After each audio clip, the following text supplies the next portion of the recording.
Прывітанне! Вітаю ўсіх на канале Гарбата з Ангела, і калі яшчэ няма, то заварыце сабе гарбатачку, каву, какаву, што падабаецца, стварыце сабе утульненькую атмасферу і навучайцеся. Сёння будзе відэа на тэму, якая, ведаеце, вельмі запатрабаваная. Людзі вельмі часта пытаюць мяне пра гэта проста камунікацыі, калі размаўляю з беларусамі. Былі просьбы зрабіць відэа, ролик пра гэтую тэму, і я гэта зраблю. Пытанне гучыць так, што мяне здзіўляе у беларусах, у Беларусі, ад чаго я была ў шоку. Ну, шок — гэта вельмі моцнае слова. Я ведала, што Беларусь не Іспанія. Я не чакала, што ўсё будзе так, як я прывыкла на радзіме, і нават у Польшчы, дзе я жыла, калі патрапіла ў Беларусь упершыню. Але, вядома, былі рэчы, якія звярнулі да сябе маю ўвагу, скажам так. І я раскажу пра іх. Пачну ад самага банальнага, элементарнага. Калі я упершыню прыехала ў Беларусь, менавіта прыехала, не прыляцела, я прыехала цягніком з Беластоку ў Гродна, так? І калі я выйшла, мяне здзівіла, ведаеце, што колькасць міліцыянтаў на вакзале і на вуліцах. Я ведаю, што цяпер з гэтым нават горш. Я ведаю, што тады, гэта яшчэ кветачкі, 2015 год быў на дварэ. Але нават у параўнанні з Польшчай, дзе толькі там перамог быў ПіС, і тады сапраўды павялічвалася пакрысе колькасць міліцыянтаў на вуліцах, нават адразу пасля выбараў гэта было заўважана. Мяне здзівіла то, калі я выходжу такая з цягніка, сутыкаюся з такімі бугаямі з аўтаматамі. Я подумала, што там тэракт адбыўся, ці некую, не ведаю, была некая надзвычайная сітуацыя. Я не ведала, што адбываецца, але я не надумалася адразу, што гэта звычайная колькасць міліцыянтаў, што гэта норма. Я подумала, што нешта там адбываецца, і нічога добрага, скажам так. Вось, па-другое, што мяне здзівіла, яшчэ гэта асабліва тычыцца Мінска, але не толькі. Іншыя гарады таксама такія. Шырыня асабліва вялікіх праспектаў, проста памер вуліцаў, памер будынкаў. Гэта я ведаю, што такая асаблівасць савецкай і постсавецкай архітэктуры, але і ў Варшаве гэта таксама ёсць, так, назіраецца. Усе ведаюць паляц культуры, гэта такі будынак-падарунак ад Сталіна. Але ў Беларусі вельмі прям заўважна, і я заўважыла, што вельмі сапраўды цяжка хадзіць па гарадах, бо доўга ідзеш. Здаецца, што ўсё тыпу блізка, і ты ідзеш, але будынкі проста велізарныя, і не даходзіш. І заўважна, што гэта гарады зробленыя дзеля таго, каб былі вялікімі. Такая манія. Не дзеля людзей праектаваныя. А наадварот, людзі прыстасоўваюцца неяк да памеру гэтых гарадоў. Мне гэта, я не скажу, што не падабаецца, вядома, што менш утульна, так бы мовіць. Але таксама падабаецца, калі шмат прасторы. Мне падабаецца мець асабістую прастору. Гэта адна з рэчаў, якія мне падабаюцца ў Беларусі, адразу маленечкі спойлер. І калі вуліцы такія масіўныя, тады больш прасторы для людзей таксама, і для машын. Але я прызнаю таксама, што гэта не без праблемаў. і што менш зручна рухацца па горадзе. Так. Вось. Трэці пункт, пра які я хацела гаварыць, гэта, я так называю, такі парадокс камунікацыі ў Беларусі, так? Бо з аднаго боку не абавязкова размаўляць, калі ты ў чарзе па хлеб, калі ты на прыпынку стаеш, чакаеш транспарт, калі на вуліцы з незнаёмымі, не трэба размаўляць, не патрабуецца і нават не вітаецца занадта. А з іншага боку я заўважыла, што вельмі часта нават не вельмі добра знаёмыя людзі, або нават мала знаёмыя людзі, прынамсі ў маім выпадку, лезуць у жыццёвыя такія пытанні, тыпу: Ангела, чаму ты не замужняя, калі дзеці будуць, а чаму не радзіць для сябе? Ну, гэтае радзіць для сябе, я не ведаю, ну, гэта мяне шакіравала. Гэта сапраўды шакіравала, ну, што, тыпу, людзі прапаноўвалі не знайсці пару, ну, гэта тыповае для мяне. А менавіта знайсці якога-небудзь донара і нарадзіць для сябе. Я потым даведалася, што гэта звязана з недахопам мужчынаў пасля Другой сусветнай, і што многія жанчыны проста шукалі, ну, такую часовую пару і нараджалі самі, так, для сябе, таму што вельмі хацелі дзяцей. Я гэта разумею. Вот. Спытаеце: ну, Ангела, а не пытаюць іспанцы пра тое, калі ты выйдзеш замуж, калі там пытаюць, але толькі вельмі блізкія людзі і пераважна старыя. Ну, у сэнсе, можа пытаць мая бабуля па кудзелі, можа пытаць, ну, там сястра бабулі пытае вельмі часта, можа пытаць нейкая стрэчная сястра, з якой доўга размаўляю, так, і, ну, заходзіць тэма. А вось каб пыталі нейкія знаёмыя, не, такога няма. Ну, іспанцы больш абыякава ставяцца да жыцця знаёмых, чым беларусы. У Беларусі, ну, пра вялікае пытанне, калі замуж, это трэба, і жадалі на земнародзіну. У Іспаніі такога няма. Ну, толькі, ну, так, бабулі і цёткі, нешта такое. Вось. Іншая справа ў тым, ну, гэта таксама звязана з камунікацыяй, і гэта ўжо 4-й пункт.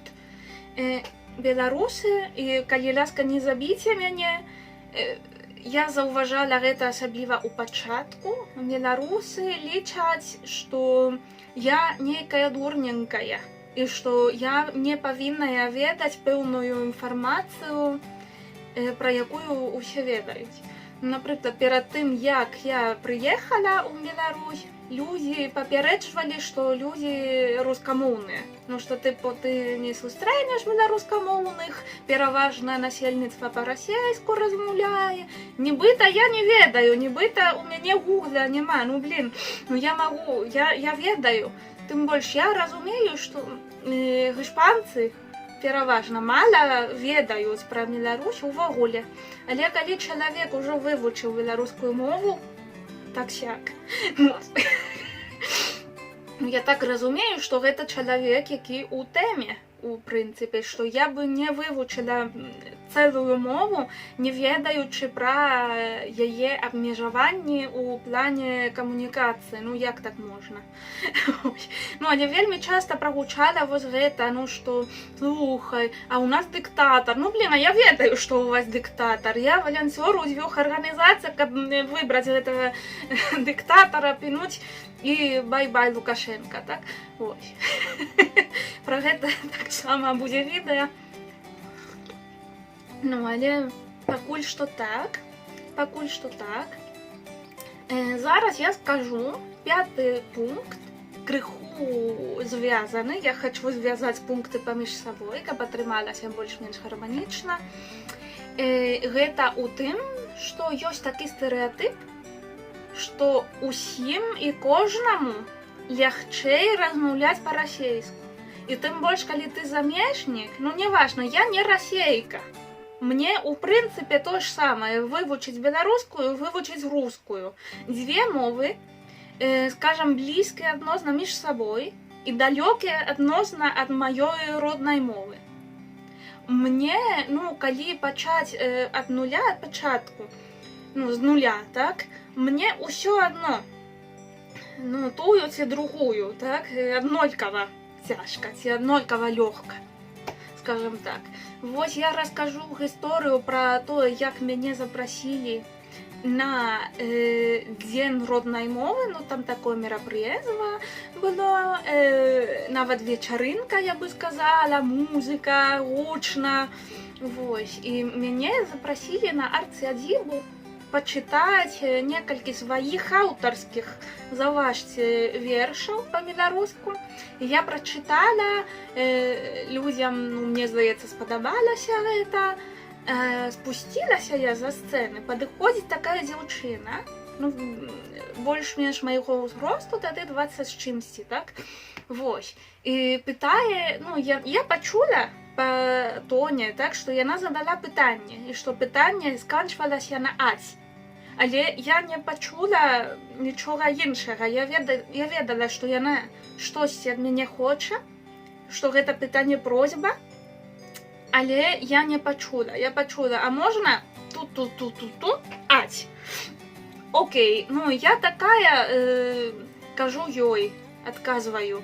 А можаце паўтарыць, таму што тут вельмі гучна, музыка вельмі гучная, я вас не дачула, я не ведаю, што вы хочаце. Яна сказала, а можна з вамі сельфі зрабіць? І тады я зразумела, што яна першапачаткова сказала здзелаць, напэўна. І я пытаю, слухайце, гэта то ж самае, што вы казалі раней, мне падалося, і так атрымалася, што яна, кажа, што раней казала па-расейску, я так, чаму? Тым больш, што яна ўжо са мной па-беларуску і прыўкразна размаўляла па-беларуску на чыстай беларускай мове. Я кажу, а чаму вы задалі першапачаткова гэтае пытанне па-расейску? Кажа, ведаеце, я падумала, што вам, як замежніцы, будзе лягчэй па-расейску камунікаваць. Я не хацела катаваць вас гэтай мовай беларускай. Я такая, як катаваць? Я толькі што прачытала, вы ж бачылі, я вас бачыла са сцэны, што вы глядзіце, і што вы падышлі потым пасля гэтага. Я чытала свае аўтарскія вершы па-беларуску. Яна адказала, не ведаю. Вось. Гэта мяне таксама вельмі моцна здзівіла. Вось. Як і здзівіла, ведаеце, тое, што маладыя людзі, прытым гэта было шматлюднае мерапрыемства, як я сумую па свеце, да вірусаў розных. Што людзі вельмі любяць жывую літаратуру, людзі ведаюць. Я кажу не толькі пра вузкае кола, я заўважыла, што людзі сапраўды цікавяцца, людзі розных узростаў, людзі розных нават сацыяльных абставінаў цікавяцца літаратурай і літаратарамі. Мяне прасілі сельфі зноўку ў метро, у Мінску падыходзілі, кажуць, гэта вы, Ангела, якая паэтка, я чытала вашу кнігу. Я ў Іспаніі, нават я не ведаю амаль нічога пра літаратурнае жыццё іспанамоўных і іспанскіх літаратараў, пісьменнікаў, паэтаў. А ў Беларусі я заўважыла, што людзі вельмі любяць чытаць, слухаць паэтаў, слухаць філосафаў розных. Гэта вельмі прыемна, мне спадабалася. Не чакала, што настолькі гэта распаўсюджана будзе, нават тыя людзі, якія менш ведаюць літаратуры або не дачыталі школьную праграму, яны вельмі часта знаходзяць час пачытаць і цэняць гэтую літаратуру. Гэта вельмі добра. Неважна, ці гэта беларускамоўная літаратура, ці рускамоўная літаратура Беларусі, напрыклад, мінская школа, ёсць вельмі класныя паэты, Дмітрый Строцаў і іншыя, так? Але людзі ведаюць і цэняць сваіх літаратараў. Гэта вельмі важна. Я зараз скажу парачку крыху негатыўных рэчаў, але я хачу, каб вы ўспрымалі гэта не як крытыку, а наадварот, Типу, я хочу, каб вы цанілі сябе і цанілі, ну, просто цанілі сябе, так? Просто ведалі, што вы варты больш, чым вам часам падаецца. Ну, па-першае, я заўважыла у беларусаў вельмі моцная такая цвёрдая вера ў нацыянальныя стэрэатыпы. Вера ў нацыянальныя стэрэатыпы і не заўсёды ў добрым ключы. Мне было цяжка, таму што вельмі шмат хто, ну, як я скажу, нават не аб'ектывізаваў, гэта не зусім тое, але ўспрымаў як хішпанку перад тым, як успрымаць як чалавека. І типу людзі чакалі, што я буду вельмі жарзная, гарачая, тое-сёе. Я насамрэч даволі млявы чалавек. Ну, я згодная, што камунікаваць навучылася, што, ну, я умею размаўляць з людзьмі, спадзяюся. Але насамрэч я інтравертка, і гэтыя стэрэатыпы не пасуюць да мяне. Як і да беларусаў, таксама да большасці беларусаў не пасуе стэрэатып пра агульную млявасць і абыякавасць да жыцця. Гэта неправда. Ну, як даказалі, дарэчы, апошнія месяцы, асабліва, гэта абсалютна неправда. І я не хачу, каб вы думалі пра сябе вось такое. Па-другое, і вельмі-вельмі цесна звязана, гэта патрэба ва ўхваленні збоку. Вам вельмі трэба, і доказам гэта ёсць менавіта мой гэты ролік, вельмі трэба чуць, што думаюць замежнікі нейкія пра Беларусь, пра беларускую мову, пра беларускую літаратуру. Нічога вартага ў нас няма літаратуры. Гэта таксама вялікі парадокс. Вы ходзіце на літаратурныя імпрэзы, слухаеце вашых паэтаў, чытаеце вашы класічныя творы, якія вельмі класныя. Мне вельмі падабаюцца, вельмі спадабаліся нават з першага разу, калі я амаль нічога не разумела па-беларуску, чытала першы раз, а потым, ой, а ў нас усё пра вайну і пра вёску, і нічога няма. Ну, а што дрэннае ў вайне і вёсцы? Што дрэннае ў вёсцы? Што дрэннае ў гэтым? Ну, ёсць калектыўная гістарычная траўма, і гэта ілюстроўваецца ў літаратуры. Гэта далёка не адзіная тэма, пра гэта мы размаўляем. Але, калі ласка, не думайце так. У вас вельмі шмат чаго вартае, але трэба цаніць гэта ўсё самім. Таму што, ну, я магу казаць і казаць, але пакуль вы самі не пераацэніце ўсё, што ў вас ёсць, я вас не пераканаю. Гэта проста знутры ідзе. Вось. Ну, зараз кажу дзве пазітыўныя рэчы. Ну, ці адносна пазітыўныя, я думаю, я ўспрымаю пазітыўна. Асабліва першае, што я скажу. І гэта ахвота дапамагаць адно аднаму, салідарнасць і шчодрасць беларусаў. Як супольнасць. Не як, ну, не індывідуальна, скажем так, бо гэта вельмі залежыць ад чалавека, ад абставінаў, так, ад таго, можа чалавек дапамагчы табе зараз ці не. Але як супольнасць, ну, у мяне ніколі не здаралася, каб я была ў Беларусі, у мяне была праблема, я б напісала на Фейсбуку, ну, слухайце, сябры, у мяне вось якая праблема, трэба рэгістрацыя, трэба тое, трэба сёе, тэлефанаваць. І 5 хвілін, і хтосьці абавязкова адгукнецца і зробіць усё. Не бывала такое, каб, напрыклад, нешта пайшло не так з Airbnb ці гасцініцай, і ў мяне не было дзе начаваць, не было што пакушаць. Беларусы вельмі класныя, і асабліва гэта даказана ўжо ад жніўня, наколькі людзі дапамагаюць адно аднаму, наколькі людзі гатовыя наблізіцца і нешта зрабіць. Ну, але я хачу сказаць, што я гэта заўважыла перад тым, як гэта было трэндам. Ну, раней, чым гэта было крута, ну, і хіпстэрская Ангела ўжо цаніла беларускую салідарнасць і шчодрасць. Жывіце з гэтым. І апошняе, што я скажу, што вельмі мяне, ну, дагэтуль здзіўляе, ну, не тое, каб здзіўляла, Але я дагэтуль захапляюся гэтым. І гэта, так скажу, даросласць людзей майго ўзросту. Мне цяпер 28 гадоў. І я бачу вельмі вялікую розніцу ў ментальнасці і у тым, наколькі людзі спраўныя у маім узросце ў Беларусі і ў Іспаніі. Тут вельмі часта людзі майго ўзросту, там калі між 25-30, напрыклад, яны яшчэ шукаюць неяк сваю ідэнтычнасць. І я разумею, што беларусы таксама шукаюць. Але вельмі часта людзі вучацца з усім спраўляцца раней.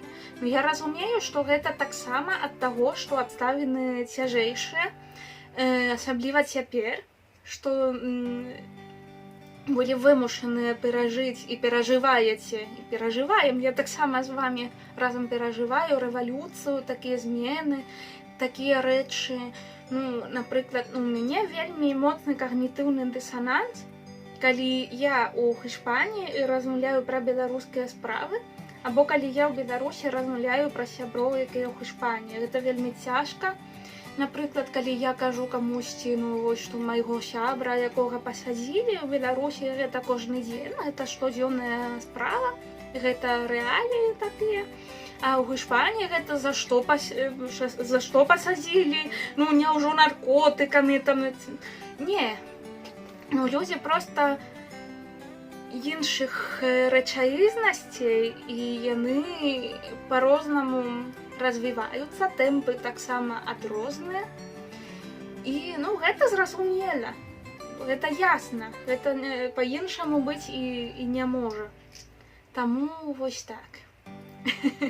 Тут гэта 10 рэчаў, якія мяне здзіўляюць, або якія для мяне непрывычныя ў Беларусі і беларусах.